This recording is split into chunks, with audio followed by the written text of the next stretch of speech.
Thank you very much. Again, good evening, everyone. Um, Item two will be held to the end. Um, we had some changes in that, so we will address item two, but at the end of our meeting before we adjourn.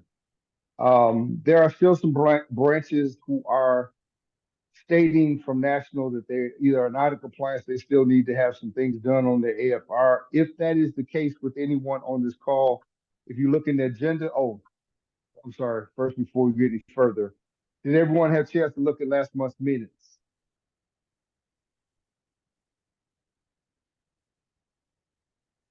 Is there any corrections or any questions about the minutes from last month?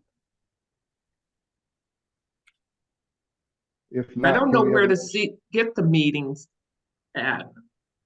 So when you go to the page where the email comes from, at the Mhm. very top of that email, it will tell you the meeting minutes, the all call minutes from last month, and exactly in the Zoom link. They're all right there together, right up under see you all tonight.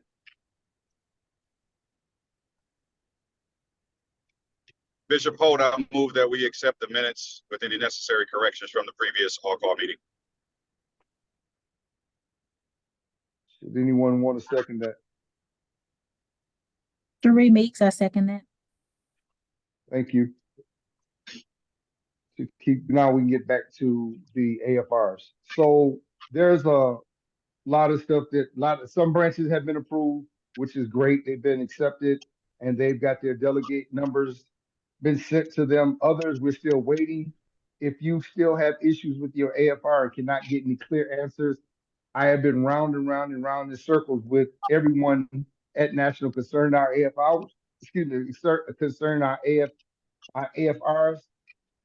They are having virtual office hours all the way up to Thursday, May 30th.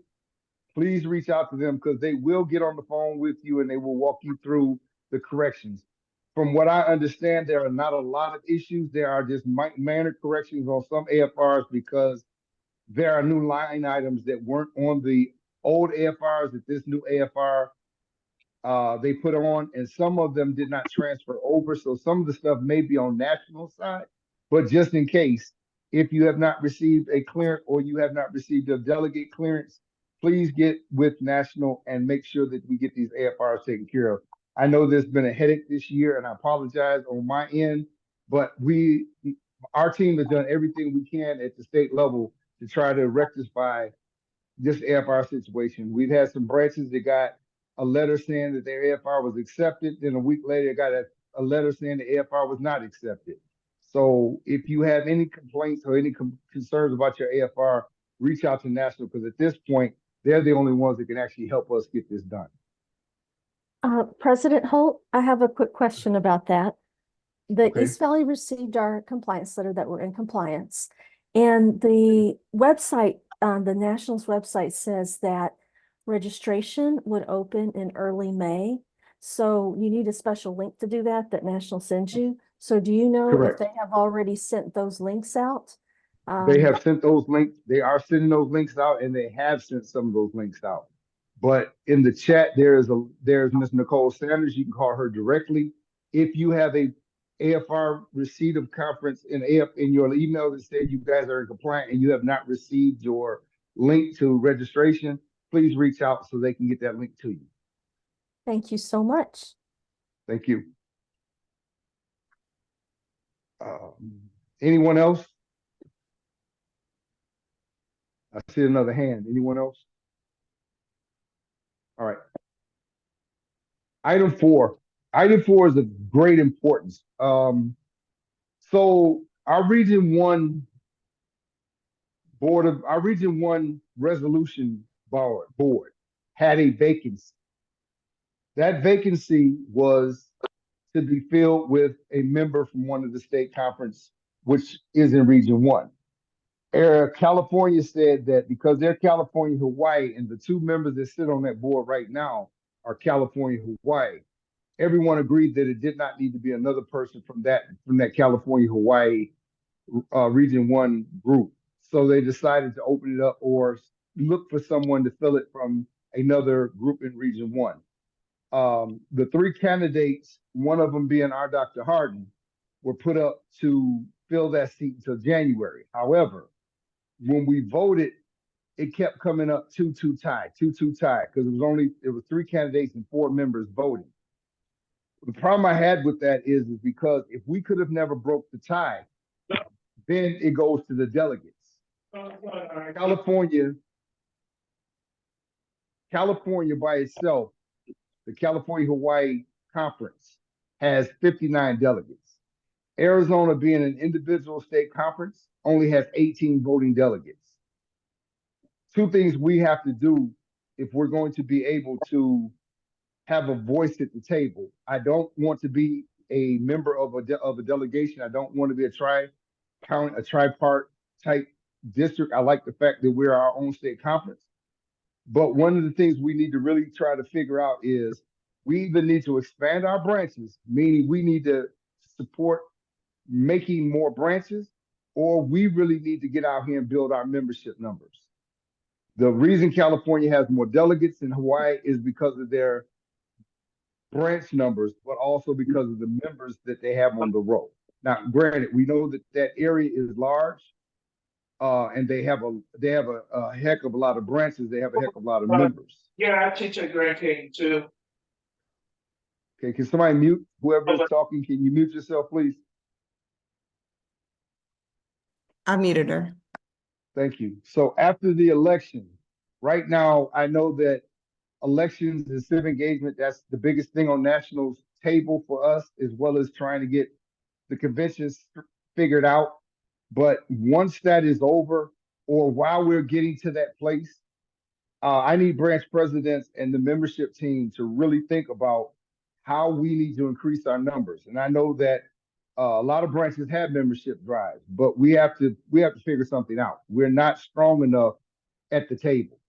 And being an independent state conference, unless we get more memberships or more branches, we're always going to be the odd man out when it comes to the floor. So big thing about having, I know that there was some concern that when I started talking about expanding branches in areas where there are already branches, people were worried about would that president be impeded on by a branch in the same valley. And I'm saying no, because if you look at the makeup of Arizona over the last 10 years, it is completely different than what it used to look like. The far west valley has grown significantly in the last 2 years. The far east valley continues to grow. So we would have to decide, okay, if we did a far east or a far west or a south branch, what would it look like in an area where there's already a branch? Or can we do a membership drive where we can extend those branches in those areas to gain 200 or 300, 400 members? So we, as a group, we need to really sit down and figure out how can we raise our numbers, because we have a large group of individuals coming from other places. We have a large quality of individuals of color who are in these areas where they're not really being serviced. One, because they're so far out, they don't really know who we are, what we are, or we don't have the bandwidth to express the needs way on the other side because we're so busy right in the areas that we're already working. So I'm not asking anybody to talk about it tonight unless somebody wants to, but we really have to really think about either expand our branches to increase our numbers, because right now we only have 7 active branches. Parker is disbanded and Winslow is deactivated. So we only had 10 to start with. We lost 2, and right now Flagstaff is hanging on by a thread. So, and that's because the president up there is sick and they're trying to regroup and get everything situated.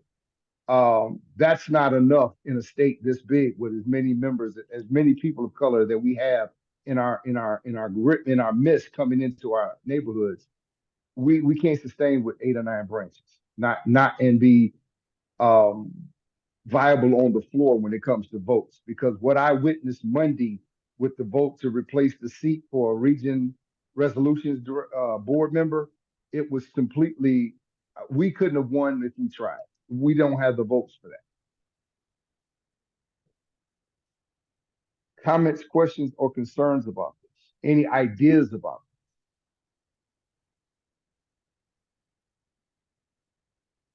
I have a question, and perhaps I misunderstood something you said, but I thought that Lawana Bivens was voted in as our regional representative, and I believe there was, seemed to be some behind the scenes drama behind that, and who was able to vote and who was not. Is that the election that you're referring to?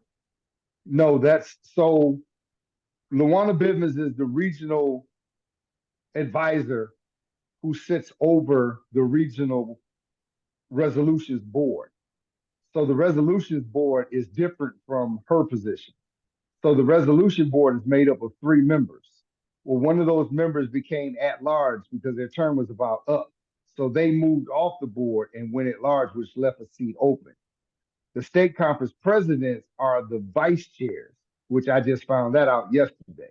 But we only vote when a seat on the resolutions board is open. We as branches vote for the advisor.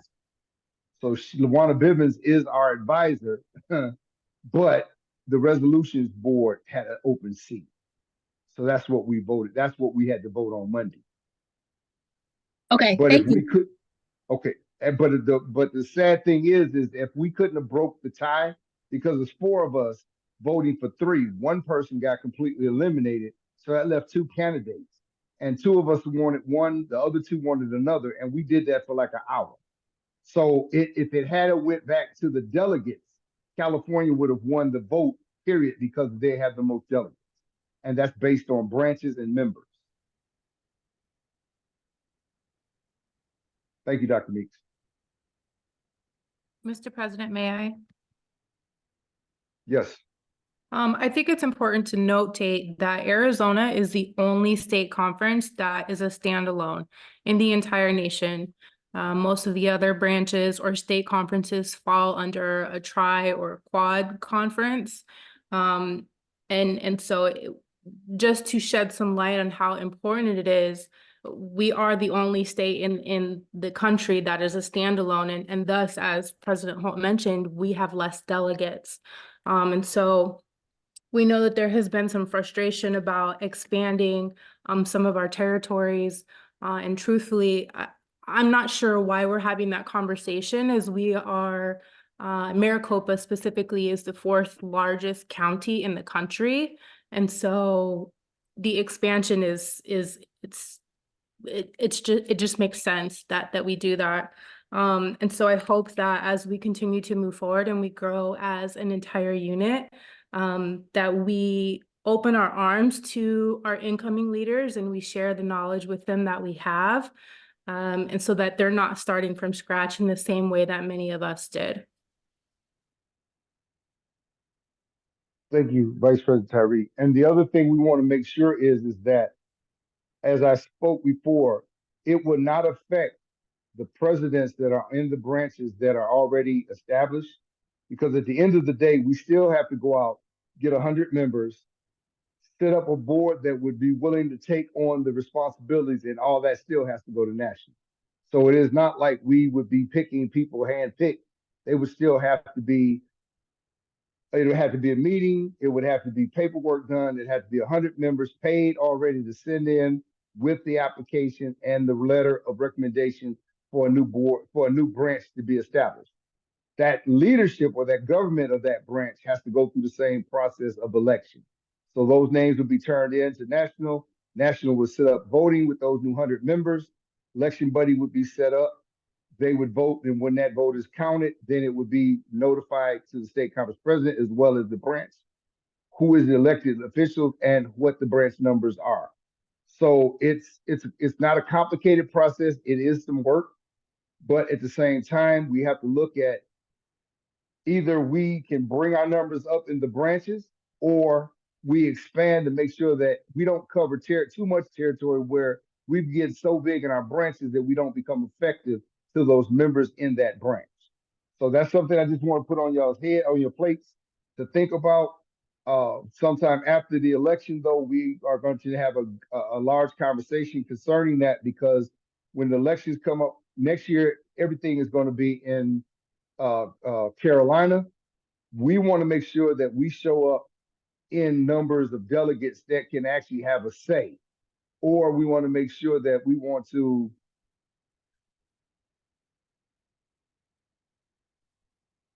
I think so. Let me finish my statement, then I'll get to that question.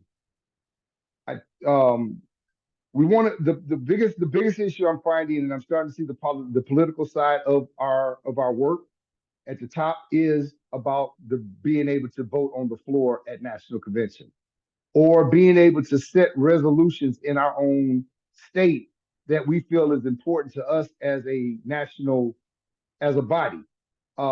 We can't do resolutions if we're not in compliance. So that's kind of an irritation, because our voice should not be stifled because our AFRs are not correct, because it takes time to get those right. But we are forced not to be able to reserve our issues that we want to put in resolutions, because there's things that do not work in Arizona that work in other places. So it's imperative that we look at that. Sarah, do you want to take that question and answer it, or do you want me to do it? I don't see the question, so it might have been just to you. Okay. So I think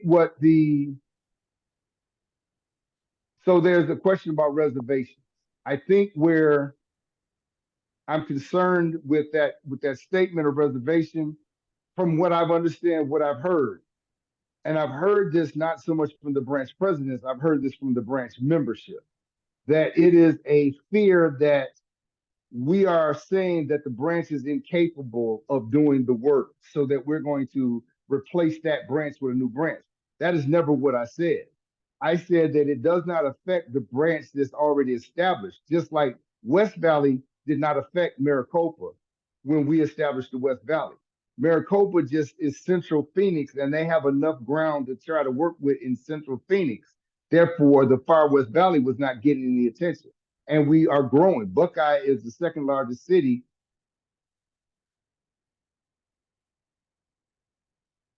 So current chapter is struggling. Okay.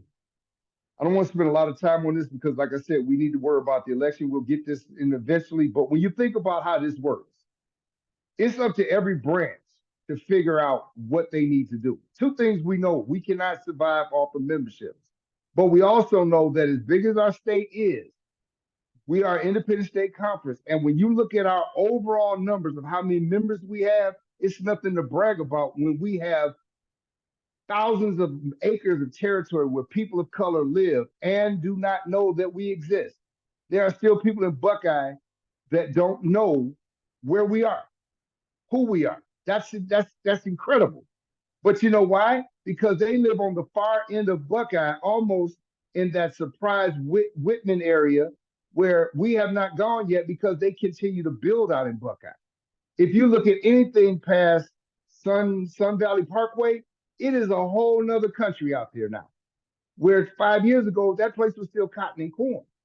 10 years ago, Avondale was cotton and corn. Now it's logistics everywhere. So we have to look at the way things are built. When you go to Signal Butte out in East Valley, that's 100 miles away from Chandler, Mesa, and Tempe. So we have to look at how do we increase our numbers and also meet with the population's growth. So when you talk about struggling, the struggling comes from folks either not really getting involved with the community, or we all have gotten so comfortable with the people that we have been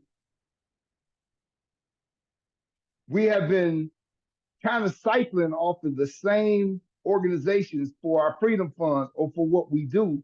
And they're shutting us down because now they're going more programmed than they are dinners and fundraisers.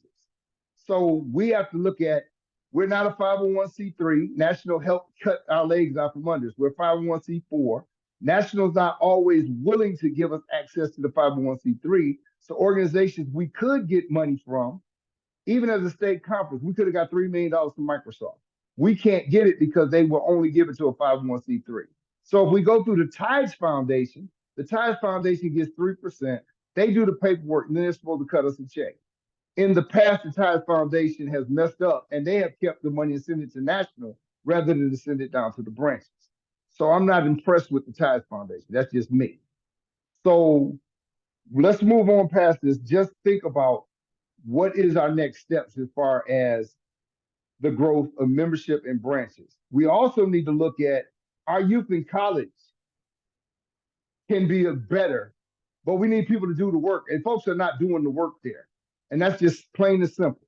We've got 3 deactivated branches that branch presidents are doing the work to try to get those branches reestablished. So now we're dealing with youth that are in place that have no leadership.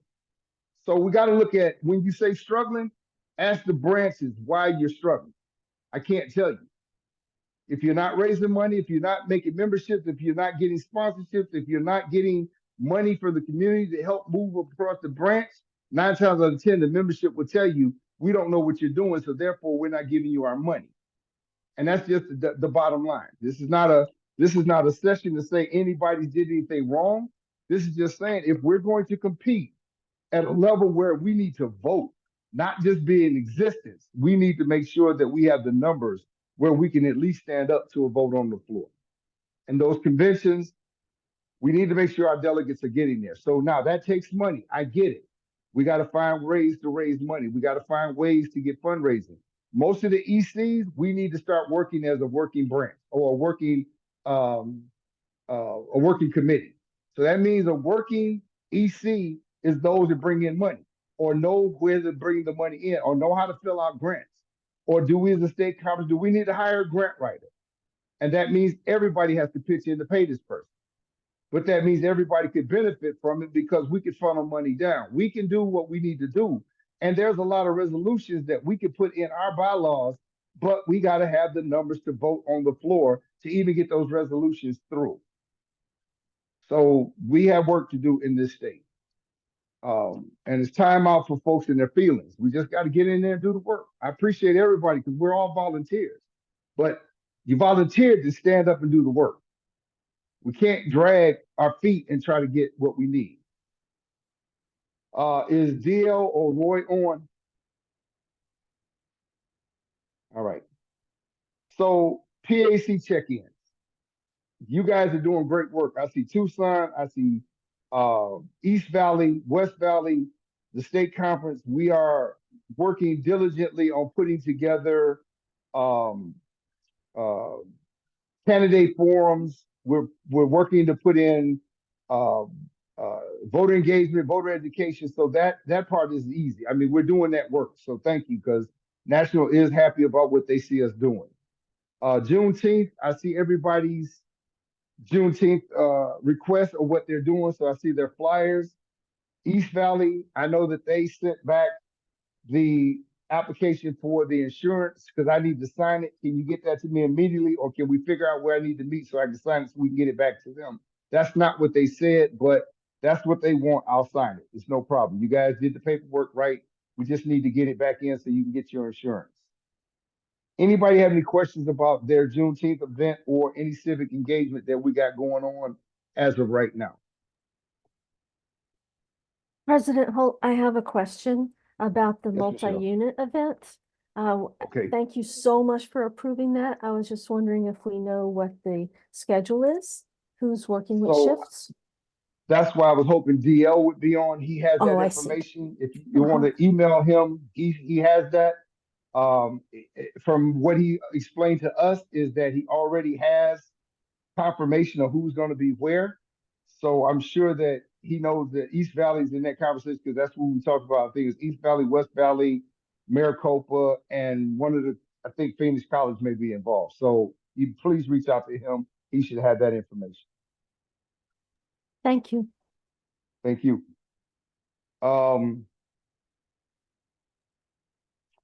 Our youth accommodations, item 6.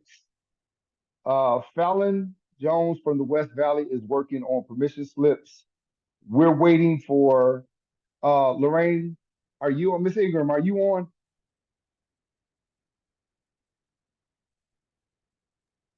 Did you mean Lorna? Yes. Yes, I'm here.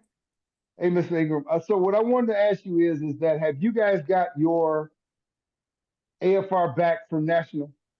I did today and it was approved and I paid the fee and I'm just waiting on the bank to clear it and that's that.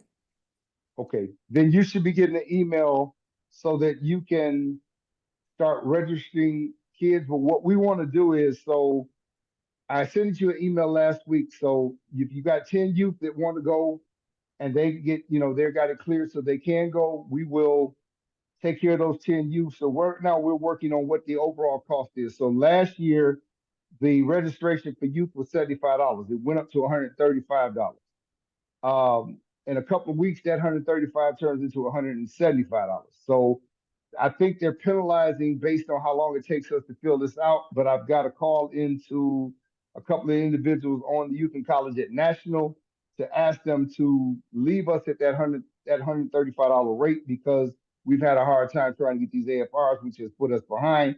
I think National put us behind also because they've given us two options, which is the Lexor and the Mandolin Bay. Mandolin Bay is totally too expensive. Unless somebody wants to pay out their pocket for that, I'm all for it. But if you're going with us trying to make sure that we get the rooms situated, we are trying to go with the Lexor because one is right across the street from the Mandolin Bay. So there's no reason for transportation. It's right there. They would just be basically walk up the block and cross the street. Chaperones, I've spoken with some individuals who are going as adults. I know Fallon Jones is going, who is already an advisor. I know that the Phoenix College has 4 males that's going. They're going to help us with chaperones. I have a couple of other EC members that say they would be chaperones. Here's kind of the catch-22.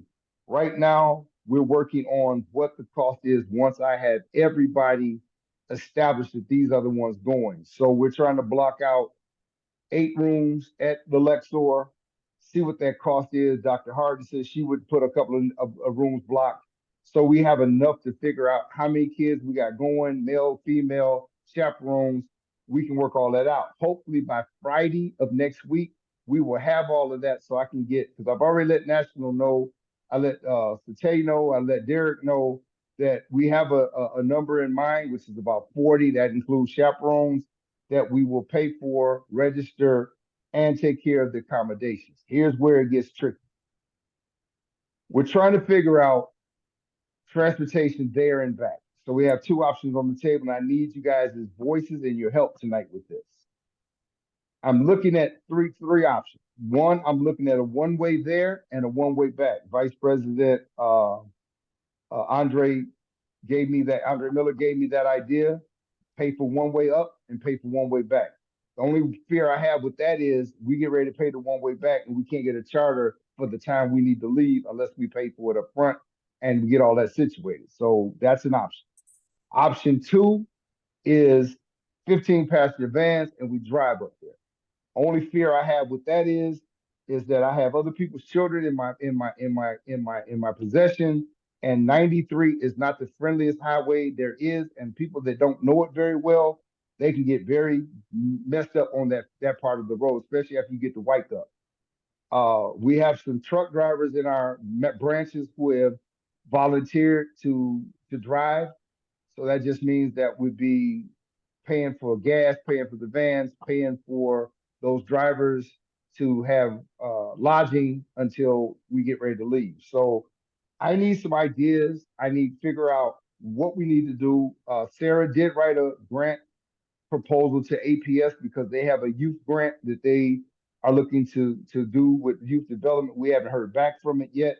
It may not include transportation. So if it doesn't, we can flip the funds we have to transportation and use those funds for the registration and the lodging. So right now we're working on trying to get that information from APS, whether or not we are going to get those funds or not. But the biggest concern I have at the moment is one is making sure we know who's going, that they are in compliance with their parents, that they are all right with them going, get them registered, get their lodging, and then we need to really work on getting them there and back safely.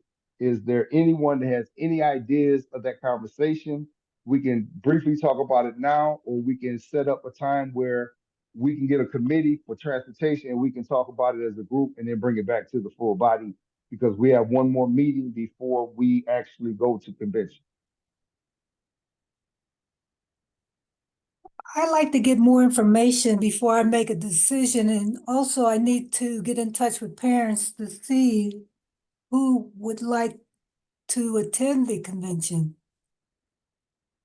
And Okay, we're and I looking at, need that, okay, and I and we need that need, as soon as possible. okay, and as far as AXO, we know that our kids will be observers and not participants. Correct. Okay, so that's a difference in, I guess, how much will come out of pocket as well. Not really, because it's $135 regardless if they're in AXO or not. Okay, I thought I So saw a they different didn't, number. yeah, I looked at, they sent me a breakdown of the original copy Saturday. I will forward that email to you guys, but it's $135. If you are AXO, there's an additional cost beyond the $135. The registration, whether you're involved or if you're just a spectator, is $135 for the registration for youth. Okay, got it. AXO carries another fee. I think it's another $50. But this thing about getting our youth there, one, is very important for our youth this close to the conference or the convention. I would hate to be this close and not get as many youth as we can afford to get there, because it's an excellent opportunity for their ideas for next year. And it will also to me, it will actually help build youth and colleges' interest in what we do, because the convention kind of gives them a bigger picture than what we do in the branches. And then they get to meet youth from other states. So that also kind of helps. They build relationships with others, because next year, and this is off the agenda, but another idea I have, next year will be the 51st anniversary of the Selma March. And Alabama's Youth and College Advisor has already reached out and said he would like to invite us to bring and participate in the walk across the Edmund Pettus Bridge. And I think that's an excellent idea. So that's something I will talk about later, but that's kind of the idea, is just to get our kids interested and get them motivated to see that this is more than just, well, what is the NAACP? So I will have more information as I get information, and I will continue to share it with you via email or text message. Mr. President, Dr. Meeks had her hand up as well. Dr. Meeks? Thank you. I think I kept going back and forth because I think I'm a little confused, because there's information that we received in email, and now the National Convention information is on the website, and I'm seeing you keep saying that the registration cost for youth is $135, but I'm seeing one. So my question is, should we assume You're that seeing what? Hold on, Dr. Meeks, you broke up. What are you seeing? sorry, I'm seeing $110 for the youth. But I see that $135 being on site, or if you are a general observer. So what I also saw in trying to register something I was clicking on, it said that if you are not compliant, then you must register as an observer. So then I guess ultimately my question is, should we assume that as a state conference, we are not and will not be compliant? So we need to register as observers, or will we be able to register as delegates? And I think some So more. what I did was, Dr. Meeks, I appreciate that, because what I did was I actually went in and started the application for the block rooms, and I Okay, put same it here. in under state conference, because last year they didn't even have state conference listed. It just had state conference youth and AXO, because the state conference was not in compliance. This year they put it in there, so I went on and took state conference to try to ease that price. The reason I'm saying $135 is because I'm at the same place you're at. The 115 is for compliant. Being that you guys are compliant, but the state conference unit 1007 is not compliant, I don't know if they would hold that against us, because the state compliant unit is not compliant. The state conference unit is not compliant, but those branches where we're taking our kids, they are. So I've still not gotten a full answer to that yet. That's why I'm on the phone every day with them, because I think they don't even understand that I've got branches who are compliant, that we're taking those youth from those branches. The state conference has a unit number, but we don't have anybody, we don't have members like that. So it's kind of like, what do we pay? So I just went with the highest number, which is 135. I'm hoping we can do the 110, but if not, I'm already pressed to do the 135. Thank you. That helps. Does that help, Dr. Meeks? Yes, yes. I'll say I also went in to just see if, because I know this seems to be different from last year, where last year you couldn't get the hotel rates until you registered.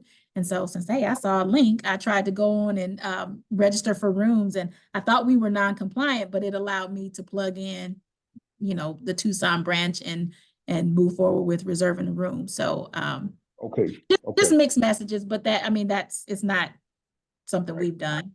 So thank you. So thank you, Dr. Meeks. So here's the other thing I'm gonna say, and this makes it easy too. If you guys are already in and registering rooms, and you can get those rooms and register them, then let me know what that cost is, and we can just cut you guys the check. Because here's where it is right now.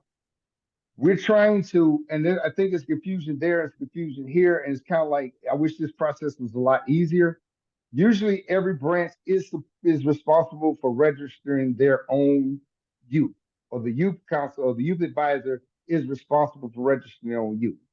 Most branches don't have the money to register the number of kids that they want to take.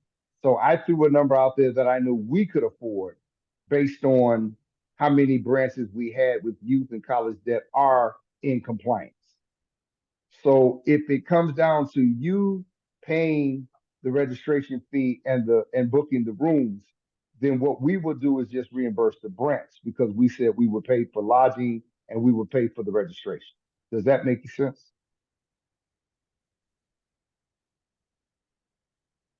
Anybody? Did I disappear? Nobody's saying. Yes, that makes sense. Okay, I'm sitting here wondering, okay, did I lose y'all? All right. So I think a lot of things have gotten. President Holt, Yes, ma'am. I'm sorry, I don't mean to keep belaboring this, but I know how important this is as we trying to figure out who and what. I think one more thing that might be important to consider is if youth are going, especially if there's going to be a van or that kind of thing, when are folks going? Because I know we have here in Tucson some youth that are interested in participating in AXO in the future. So we want them to have that experience this year. But then some folks are thinking, well, we just won't go until AXO is over and, you know, at the start of the convention. So I think those are some things to just to consider as well. So just, you know, so there are expectations that you would go on the 11th right. when you really don't want to be there till the 13th or whatever. So just, that's all. Okay. Right. So that's the other conversation. So for those youth that you really feel are AXO interested, I mean, I'm seriously talking about that's something they desire. Then we would figure out, can we take them earlier, or can we find someone that's leaving earlier? See, that it gets tricky in there, because the funds that we're trying to hold, we're not trying to blow our whole budget on this, but in the past, California is always the ones that show up to the party with all the kids. I want our kids to experience what goes on at National as well. So being this close, it would behoove us to try to get as many as we can afford to get there. So if we have those individuals that really are AXO interested, we might have to decide, okay, so can we get them there a couple of days early, and is there anybody willing to be responsible for that? And that kind of gets murky, because the rest of us wouldn't show up till 2 days later. So I don't know about that, unless it's a parent that wants to go with them and we figure that out. So that's kind of a catch-22, Dr. Meeks. I would love to see our kids participate in AXO, or at least observe what it is. But at the same time, how many would that actually be, and how financially feasible could we make that happen? I see a hand. You may speak. Hi, it's Lorna again, and I would be willing to go early because I do think I have AXO, well, an AXO participant for next year, but this year we want to just observe what takes place. So I Okay. will be driving and taking some youth, hopefully my own. Okay. So can we get together next week and work out some more details on that one? Sure. Because That I would know be someone helpful. else that's driving with their kids, and we may because here's the thing, if we go that route, can we cut off the back of the program that may not be of interest to the youth to make sure that we get them there in the front for the AXO part? So instead of the 13th to the 17th, maybe it'd be the 11th to the 15th. I don't know. Or like I want to keep our word of what we wanted to do, and that was make sure that we pay for the registration and lodging. So that's a commitment I'm going to stay with. So whatever we need to do to make sure those youth that are interested in being AXO next year, I want to make sure they are able to see that program and how it works, and they can ask questions to other participants, and they also get to interact with those youth that are already involved. So just can we get together next week and kind of hash out some ideas and see what we can do? That sounds good to me. Thank you. I will make myself available.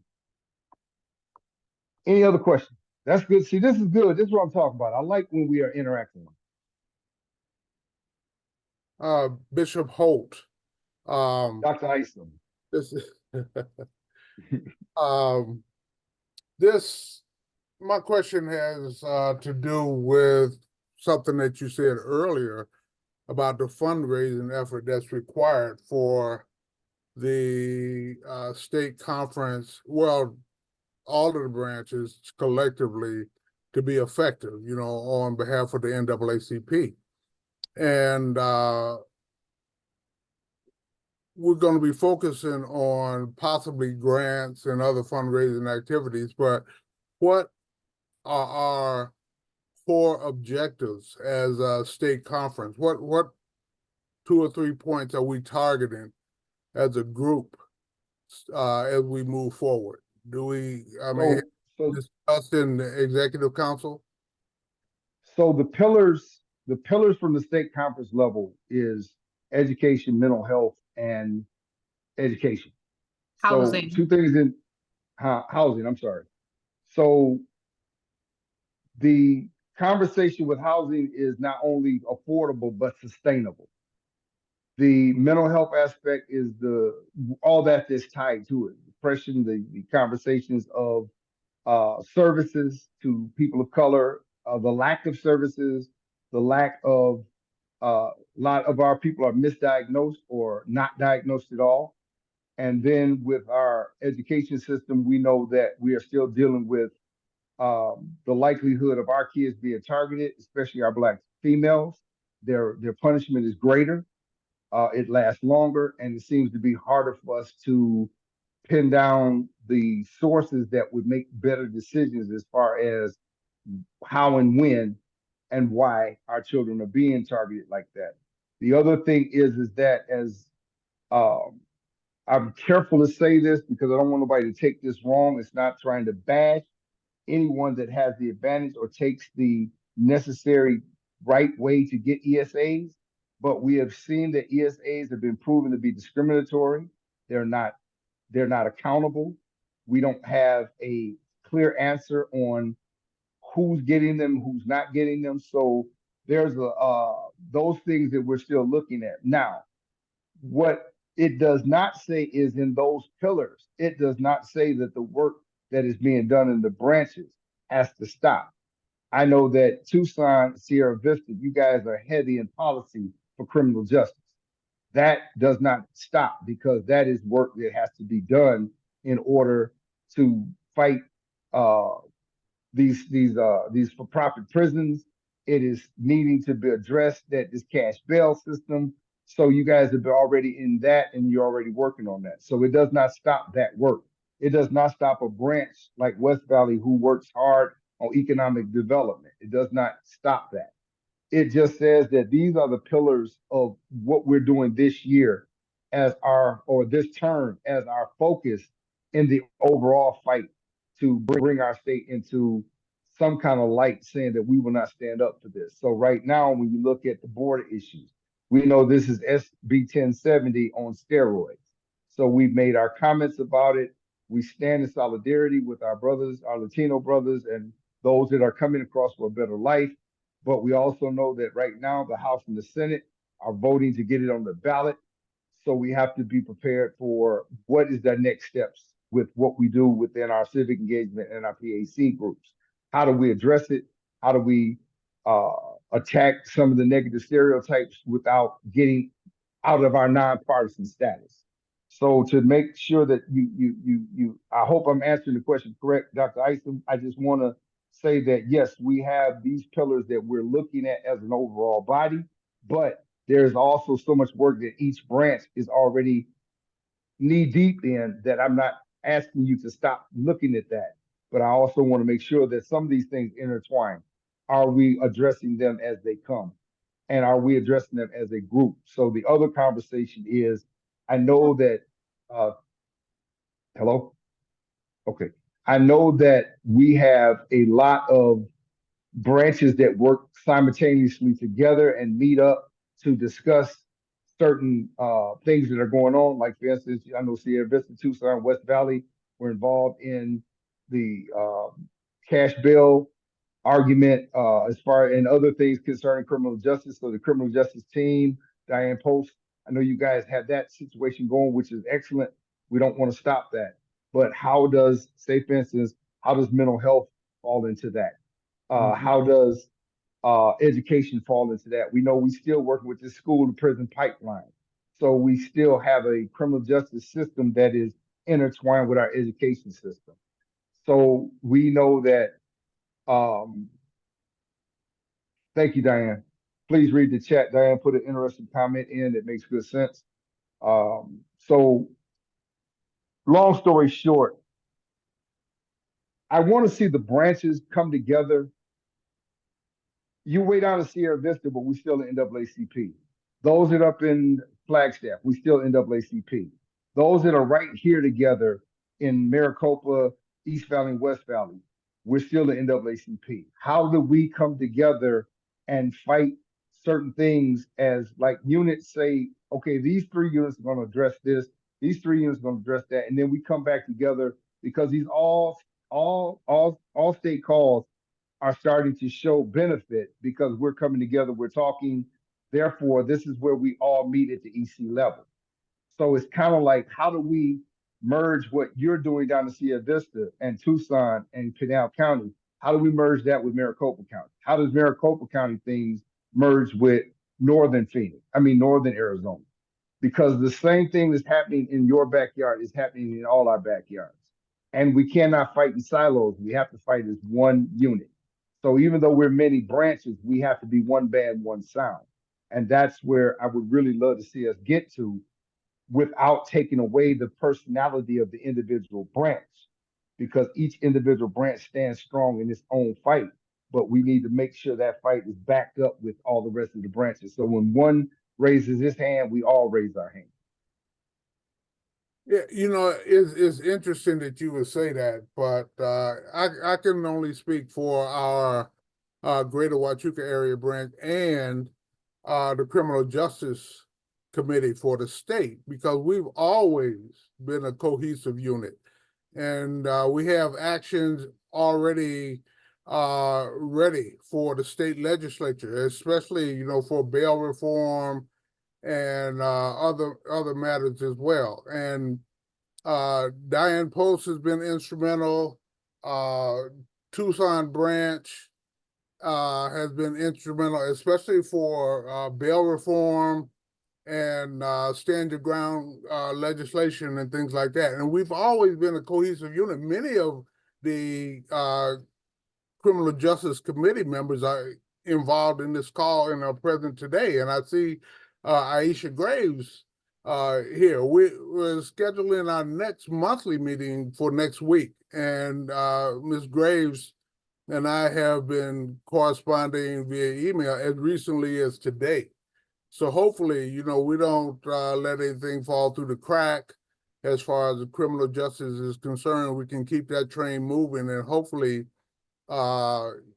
remain cohesive and just get some stuff done finally. I think the state legislature knows that we're here because we've been banging on that door for the last 3 years. And I've personally met with some of our legislators So I'm confident that as we move forward, we will not only get continued recognition for the effort that we do, but it'll have some positive outcomes. So I appreciate everybody listening, and I'm going to stand down and enjoy the rest of the meeting. Thank you, Brother Isom. So what you just said is what I want to see across the board. So that cohesive nature of the criminal justice system, we kind of need that conversation with our other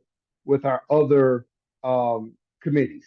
So with health and wellness, everyone has Arizona mental health services in Arizona suck. From northern Arizona all the way down to Fort Huachuca. They suck. It is what it is. I'm sorry I used that terminology, but I've been in this field a long time and I've seen a lot of people suffer because they either got misdiagnosed, no diagnosis, or services that weren't worth nothing. So we know that that is something even within our ranks. I want to see us be able to comprehend cohesively, as you said, Brother Isom, cohesively take care of one another as well. We have to make sure that whatever's going on, that we don't bypass that individual and think they're just blowing them off. We need to make sure, but also that individual needs to come out and say, hey, this is one of them days, either, give me a hand or just let me breathe for a minute, I'll be back. So I want to see that same cohesiveness because I was a part of that criminal justice in the West Valley and I saw what it was doing and it was working because it does work as one band, one sound. And that's the key.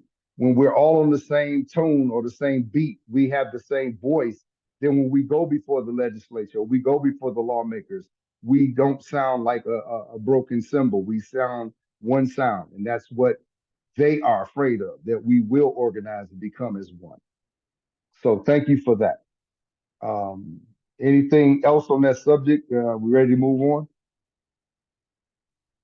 All right. So I think item 7, delegates within branches. I think we've kind of covered that with all the other stuff we talked about as far as compliance is concerned. So those branches that are in compliance will receive an email stating how many delegates you have, and you may start registering those delegates. So just look for those emails. However, if you don't get those emails, you can either contact one of us and get the initial person, or you can reach directly out to the AFR team, or you can reach out to,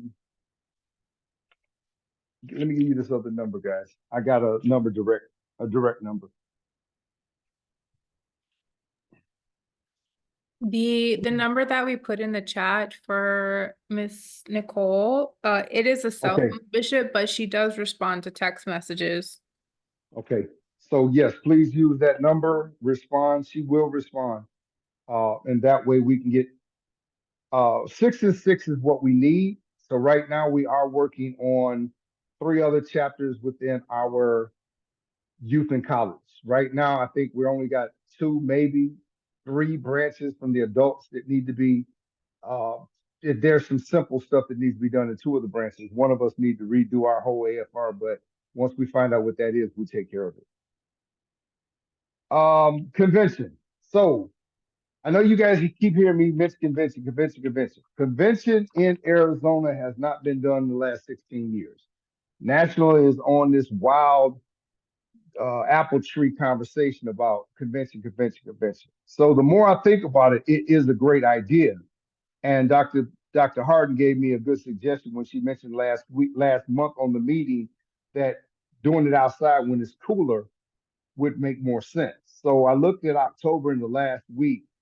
Actually, I'm working with some people now that may be able to get us some spaces that are either free or almost free, with meeting rooms for where we can, National wants to come down and be involved. So in other words, they want to show their face, but they can come down and do workshops.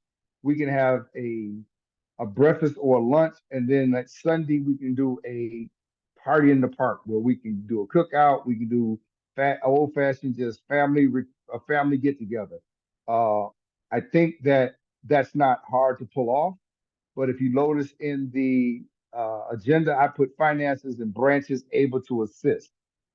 Because it's in October, it's something to think about. I think that we're actually I got a financer request out to an organization to see how much they would be willing to place in there because they want to be a part of um, the breakout session. So they want to come in and do some groups that may benefit our members. I have to talk more about that, but the money that they willing to put behind it, if we get the space that's being offered to us, it's right next to a park.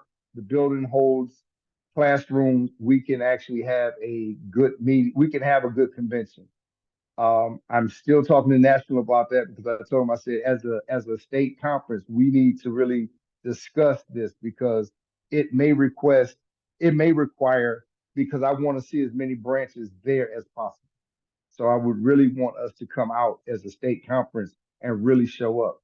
Tablecloths, banners, the whole 9 yards, letting everybody know who we are, where we're from. It could also be a great membership drive because if we get it and we get an area where we can just take over, it will bring people out. I think one of our religious chair, Brother Forte, has already talked to some gospel groups that want to come out and perform. That would bring people. We're talking about doing a cookout. That would bring people. I think it would be a great idea. It's just something we need to work on as a group. So once again, I'm looking at forming a committee to investigate cost, location. Uh, can we pull it off in 5 months? And can we pull it off before the election? Because we know right now a lot of people are wrapped up in making sure that we got candidate forms done, voter education, voter registration, and then the convention. So I don't want to overwhelm the branches. I don't want to overwhelm president, secretary, and treasurers because you guys are going to be the ones making the call in your own branch. So that's something we can think about. But I would like to see if we can get it done. Can we get it done? Does anybody want to comment on item 8?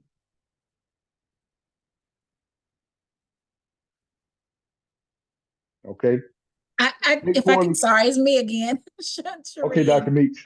I just want to, I like these meetings, you know, you can share all the information, but just to throw it out there, we just had a meeting, this week. So, just throwing out there that our, Freedom Fund lunch will be on October 5th. So just, as you talked about the different things that we have coming up and planning and stretching our, communities and our membership, that's just something that we would need to think about and let our membership know, because that also is distance for us who are not in the Phoenix area. So, but. Correct. So it would be probably around, because the theme I came up with, and I think you guys like preachers when they come up with these crazy themes. So here's the thing: it's plant a seed, reap a harvest. So October, we know, is harvest time. I don't celebrate Halloween. I celebrate harvest. I'm old farmer, so the end of October is usually when we harvest the last of the crops before the frost. We have planted a lot of seeds this year. We planted a lot of seeds over the years. And the harvest reaping would be bringing together our branches, bringing together our families, bringing together our community, signing up new people, getting new freedom fighters. So it's kind of like an overall conversation of what the objective looks like, but to also be respectful of, like you say, October 5th, you guys have a Freedom Fund luncheon. That's going to be a priority.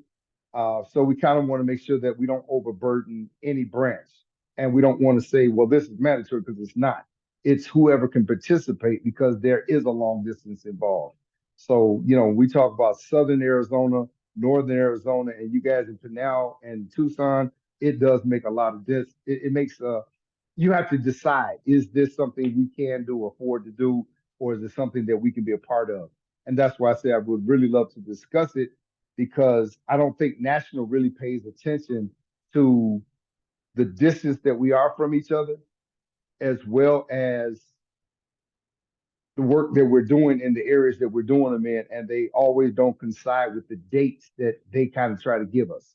So once again, thank you, Dr. Meeks. We can discuss that again as people think about it. So we got next month.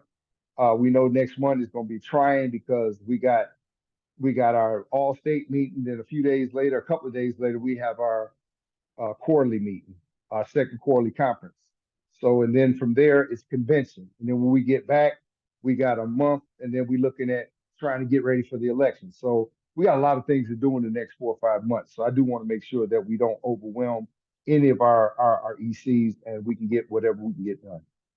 National just is worrying the heck out of me because they want dates. I can't always give them dates. Thank you, Diane. Thank you, Doctor. Thank you, Kiana. I know you guys got to get out of here. I'm going to stop running my mouth in a minute. So State Quarterly Conference is June 29th. It's from 9 to 12. It will be in person, but we will have Zoom available because I know that's still a distance to drive for everyone. Rachel has put in emails when those quarterly meetings, the paperwork is due, so we can put those reports together. We're gonna bypass Be Kind. 735 Grant, y'all can take that address off. They want to a la carte us to death on utilizing the space. We're not paying what they're asking for. So I will have Sarah's investigating another place that we may be able to use that will cost us what we are allocated for. And we will send that out immediately. But I would appreciate all that can be present in person so we can get to actually know each other. Those of us that don't know each other, those who have not worked with each other in person, if we can get together, please do. If not, Zoom will still be available. I want everybody to bring everything to this meeting from their branches that they're doing, that they want to do, that they have not been able to do, so that we can collectively as a group really discuss how do we attack some of the things in our units that we're either missing, or sometimes we're not always present in the fight we should be, or we need to get rid of some of the fights that we're fighting because they really don't have anything to do with what the NAACP is doing. So I really want to just cohesively talk about that, because going forward, I really want us to stand tall. I'm telling you, after Monday, I was really dismayed on how little I think they think of us, or they don't think that we're able to do the powerful work that we do, because we do a great work. I just want to see it done in a more, I wouldn't say explosive way, but I do want to see us with more of the compassion toward what we do in a way where everybody can see it. If that makes any sense. I'm not saying that we're not doing a great work, but I think that the great work we're doing is being overlooked because we are sometimes putting out more grease fires in our kitchen while the forest is on fire. We need to get back into the forest and let those grease fires, put them out and get them out real quick and keep moving. Any questions on that? Like I said, we will have an answer for you of where it will be held by, today is Thursday, no later than Monday. Mr. President, may I? Yes, ma'am. In addition to having a location for this month, or this coming quarter, we are asking if any of our branches would like to be a host for the next 2 quarterly meetings. We don't want to keep monopolizing Maricopa County, and so we want to make sure that we're giving enough love to all of our branches. So if any of our other units are willing to host Q3 and Q4, you can either drop it in the chat box or let us know via email, and we'll work with you to get those set up ahead of time. Thank you, Ms. Terry. Before let's open the floor, because what I'm going to do right before adjournment is not going to take us but a minute. Floor is open. Any conversations, questions, or concerns from the floor? Bishop Holt, if I may, Roy Tatum. Yes, sir. Okay. Just want to quickly let you know that I'm still receiving confirmations from candidates, and things are moving forward in a positive direction. We've received positive feedback from our Divine Nine partners who we have a working MOU with, and we have I'm still receiving confirmations from candidates right now, and I should have a full report on who's confirmed by Monday or by the end of Monday. And you've been a part of the communication, so you've seen everything that's been going out, and probably seen what's been coming back. So if there are any other questions, I'm happy to answer those questions, those that I can answer, because the run of show for June 8th will be determined by the reservations and the confirmations of the candidates that have responded. Yes, sir. Thank you. All right. Thank you, sir. Yes, I have been on the emails and I'm excited about, everything I'm seeing. It seems like that's a great motivation that's going on within that committee as well as within that branch, that part of the work we're doing concerning that civic engagement and getting those candidate forums together. Dr. Meeks, how did your candidate forum go last week? Thanks for asking. It went really well. We were hosting, it was actually, it was Tuesday. We Tuesday. invited all of the constable and justice of the peace candidates that were in contested races to participate. We had 0 participation from the constables, and we had 2 of the justice of the peace candidates. So, we were disappointed that more folks didn't see our community, as valuable enough to take the time out to join us for a few minutes to, share about their candidacy. But we moved forward, and I think we got some really good information about those that did participate.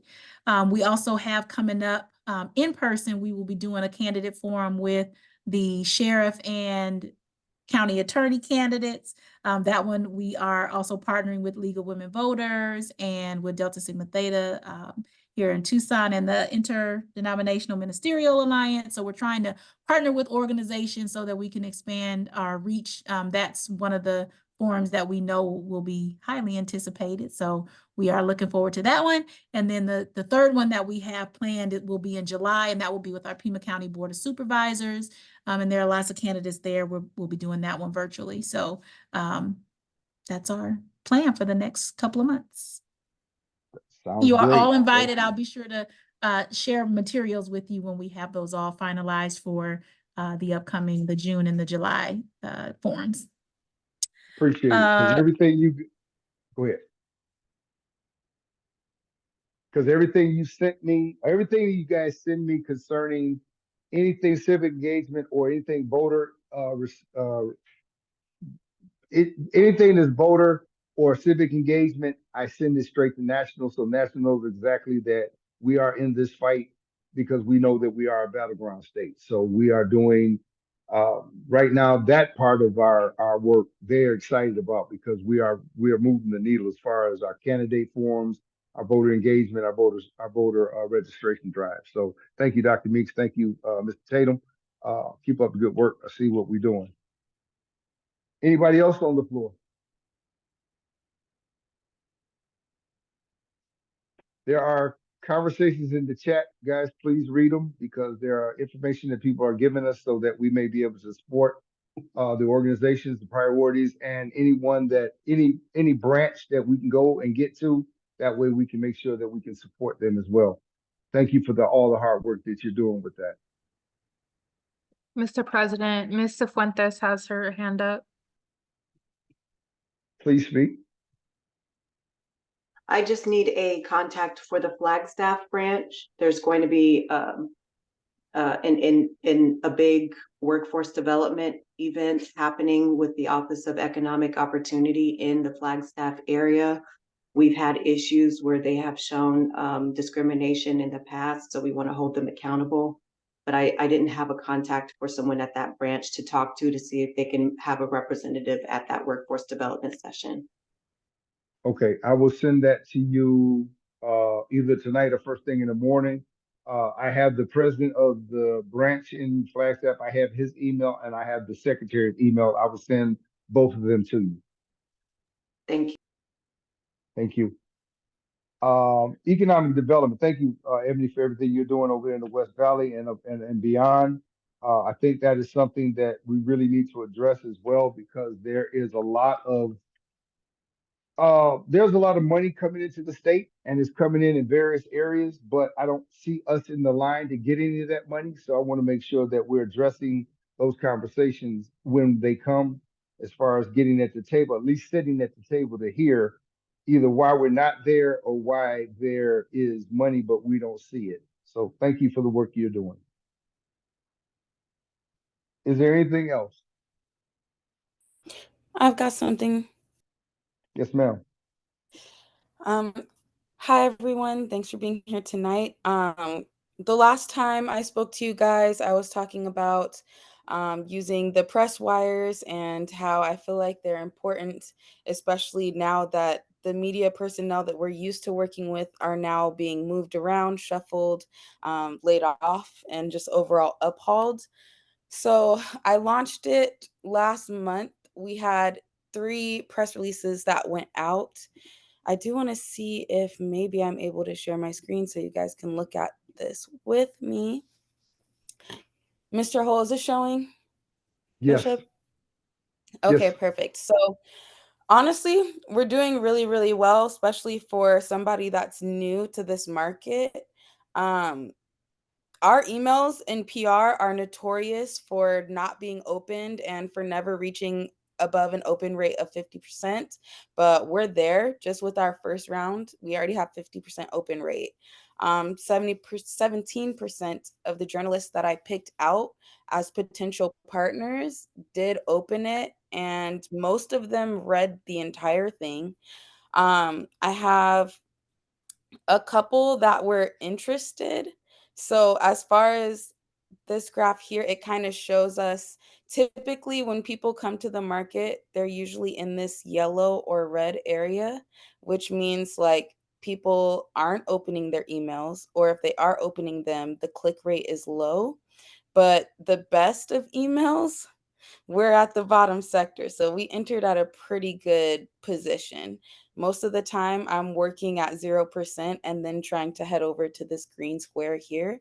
But with our first month, we're already there. So these are our top 5 reporters that are interested in like meeting with us and hearing what we have to say, possibly partnering with us on 2 campaigns. I know Jim Avila from 10news.com, he's mostly interested in our board's opposition of HRC.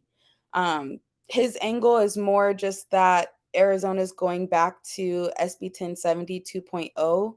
I reached out to him to let him know that based on new leadership, that we will be handling things differently with how we oppose things. So I'm going to pitch it to him as a partnership so that he'll be able to post anytime we have something going on. So I've already let Bishop know, but I'm letting Sarah and Andre know as well that because I've sent these out and they're probably writing stories, I need you guys to be walking around with your talking points in your pocket, just in case I get a call that they do want to meet with you or they want to speak to you immediately for press.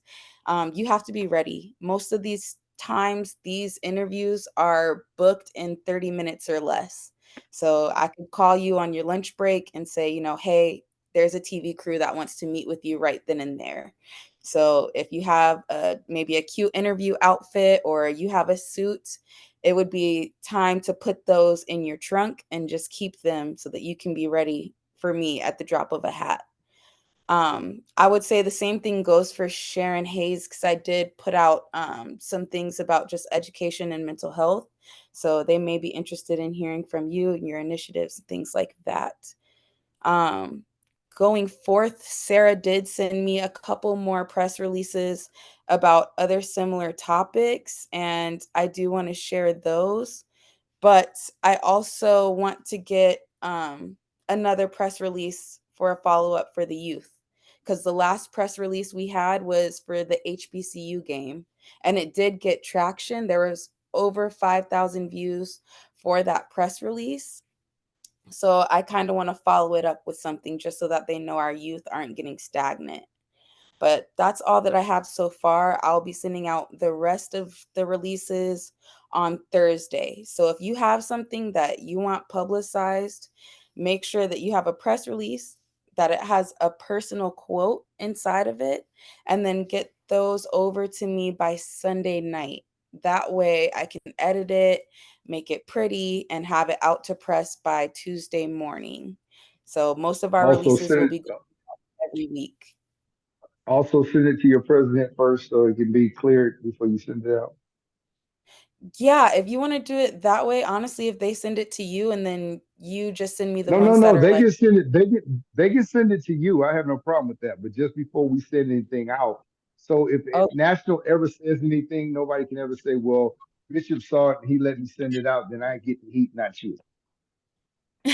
yeah, no worries. I will make sure. So what I'm doing with all of the press releases is that I'm creating us a newsroom. So this is like an online press room. It's not a blog, but it basically just details each of our press releases so that our audience can follow along with our stories and we can control our narrative going forth. So once it's done, I'll come back and I'll preview it for you guys. Thank you. Thank you. Thank you. Thank Does you. anybody have any questions? Anybody have any questions for Rashana? I don't have questions for Ms. Rashana, but I want everyone to know that on top of Rashana being our housing chair and getting outrageous requests, she's also doing our PR. And so as most of us know, when you do dual tasks, it's a lot. So just wanted to give thanks to her and everyone else who's doing multiple roles. Mr. President, may I share a little bit about Pride? Wait a Yes. minute, Sarah. I'm so sorry. I forgot because you're right. I do have 2 hats. Do you mind if I give them the update for housing? Go ahead. Okay, I was excited about those PR numbers because I don't even get those for my paying clients, y'all. Don't nobody be opening public emails, okay? But for housing, the update is that I created a pipeline because there's so many people that need help and there's only one little old me. So, you know, trying to chase after WhatsApp messages and text messages, calls, and then emails was a lot. So I did create a type form where you can send somebody the link if they're telling you they're having housing discrimination issues or anything like that. They can click the link, they can fill out the form, and they can also book a meeting to talk to me in person, as well as upload any proof documents and things like that to support their case. This is just going to help me be a little bit more organized, as well as point out some consistent patterns that we have going on in Maricopa County. So I opened up that pipeline. I want to say it was last week. We already have 7 people in the pipeline with cases that actually do fit the mold for us. But 2 things that I'm seeing right off the bat: the property management companies are running huge scams out here.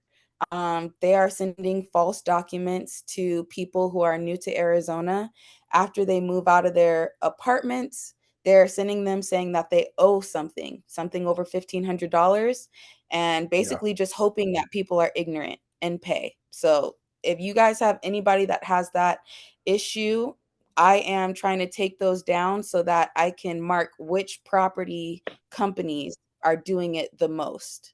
And then hopefully within some time, maybe we can do like a class action or a suit or something like that, because it's very predatory. But that's all I had on that. Sarah did put the JOT form in the chat, so please use that. And if you have any questions or you can help in any way, please let me know. Thank you. Thank you.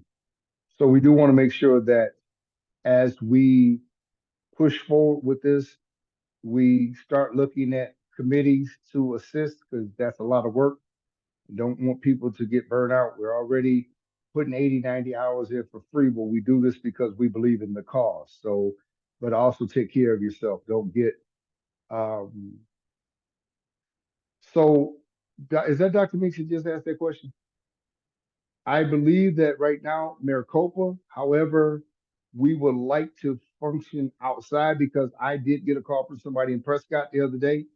I just haven't released the information to Rashana yet, that we may need to look at outside of Maricopa, because we know what's happening throughout Arizona. But we need to get with Rashana and actually form a committee, like the committee that's formed with the Criminal Justice Committee. That way, wherever we are, we can address those issues in those places, and they still come back to the committee. So we right now, Maricopa is the focus, but it does not mean that we won't go outside of Maricopa, because we know that these issues are happening everywhere.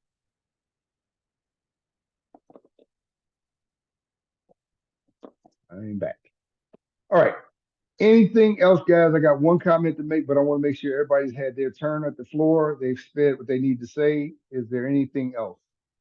Mr. President, may I? Go ahead. So June is Pride Month. And for those of you that don't know, it's been a few years now that National has put out a resolution to support our LGBTQ sisters, brothers, and siblings. And so we as a state conference hold those values, and we'll continue to support that community. What I would like to do for Pride Month is kind of host a panel of different BIPOC members who work within queer spaces to kind of share with our community. And so right now I'm working on pulling together different presenters to share with us their topic or their focus of whatever it is that they're working on that intersects with the LGBTQ community and the BIPOC communities collectively. And so we're working on nailing down those dates. It will be held via Zoom since some of our presenters will be from out of state. And obviously, you know, we're a statewide conference, so we want to make sure that everybody has access to that. But once those presenters are solidified and the date is solidified, I'll make sure that everyone has that information. Thank you, Vice President. Anybody else? All right, 7:52. We got 8 minutes, but I'm getting you out of here before 8 o'clock. So our WIN chair has resigned. So right now, WIN is not open. It's not occupied. Right now, WIN will probably not be our focus until after we get through the election cycle. So if there's anyone that may want to address WIN, by all means, we appreciate the conversation, but we will readdress that after our election cycle. So with that being said, is there anything else? Sarah, stop making that face. Is there anything else we need? Anything else? Any concerns, questions, or comments? Yeah, If Mr. not, Roll, I'm sorry, I forgot one more thing, you guys. And then okay. let's go home because I'm so tired. Okay, so Great. last time I did tell you guys that I started that partnership with ASU where they wanted to supply us interns from Sandra Day O'Connor Law School. We did get 2 interviewees and we actually did hire someone, but she got poached from us via corporate America.